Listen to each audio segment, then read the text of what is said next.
Y a esta hora establecemos también contacto desde Caracas, Venezuela, con Herman Ezcarrá, abogado constitucionalista. Muy buenas noches, doctor. Muy buenas noches, cordiales saludos a todos los que ven este programa en el continente americano.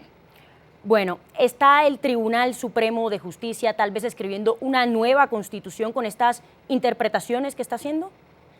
¿O como la hecha hoy? No, la verdad es que lo que se trata es de, en una situación como la que está viviendo Venezuela, donde primero había una autorización parlamentaria al presidente para irse a operar, luego regresó al país y lamentablemente se produce lo que es la más grave de las faltas absolutas, que es casualmente la muerte. Frente a ello, la norma, el artículo 233 de la Constitución, prevé dos situaciones. Si la falta absoluta opera frente a un presidente que no ha tomado posesión, debe ser sustituido por el presidente de la Asamblea Nacional. Pero si, como es el caso, se trata de un presidente que ha estado, como lo declaró la propia Sala Constitucional, en posesión del cargo, entonces corresponde directamente al vicepresidente de la República, tal como lo dice a la propia letra de la norma. De tal manera que no se trata ni de distorsionar la Constitución y muchísimo menos de redactar una nueva Constitución. Casualmente, uno de los puntos en los que tenemos consenso todos los constitucionalistas, cualquiera sea el país del que se trate, es que puede haber interpretaciones de las normas por los tribunales o salas constitucionales siempre que no sustituyan la Constitución. Aquí no hay sustitución de la Constitución, sino solamente una aclaratoria que a mí me parecía innecesaria porque la letra de la norma lo dice, en el sentido de que el vicepresidente sustituye al presidente Chávez y tiene toda la competencia como presidente encargado, de jefe de Estado, jefe de gobierno y comandante en jefe de las Fuerzas Armadas.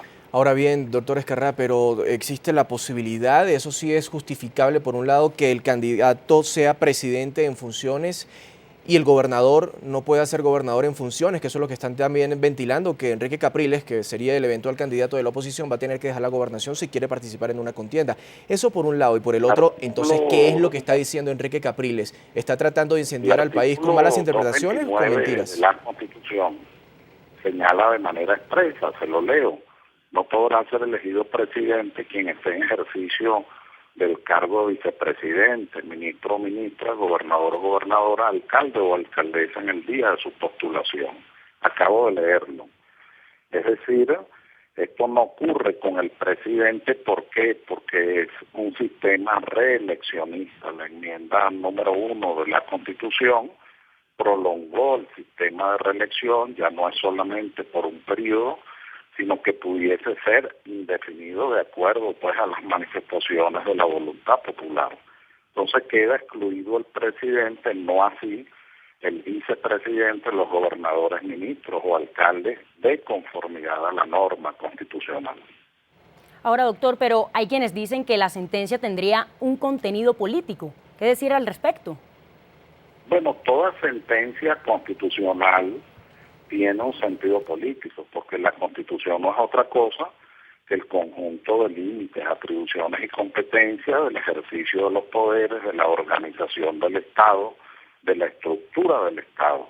Es en tiempos modernos en que se ha agregado todo el cuerpo de derechos humanos y de libertades fundamentales, pero el origen del derecho constitucional no es otro que la limitación del poder. Por lo tanto, de lo que se trata es, como dice la escuela francesa, de encuadrar a los hechos y los fenómenos políticos. Siempre las sentencias sobre la Constitución tienen una connotación, una significación y unas consecuencias de naturaleza política. Ahora, doctor Ezcarrá, dos preguntas en una ya para finalizar. La primera es que, partiendo de su tesis, de su teoría, donde, bueno, toda sentencia es política, también entonces muchos pueden decir, bueno, si toda sentencia es política, ¿no hay un riesgo de que esté parcializada si tomamos en cuenta cuál es la posición de la mayoría de los magistrados del Tribunal Supremo de Justicia al gritar, Chávez no se va?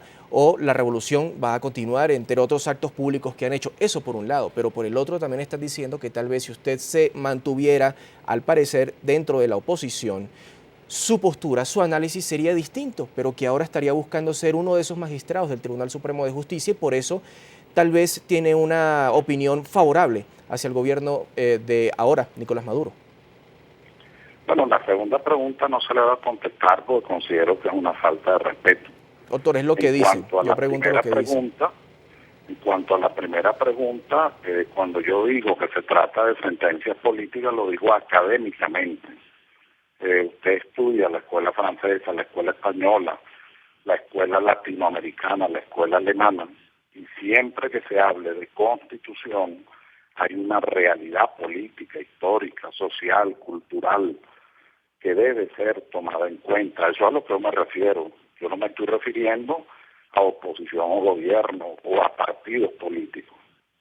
Pues doctor Escarrá, muchísimas gracias por haber estado aquí en el informativo de NTN 24. Feliz noche.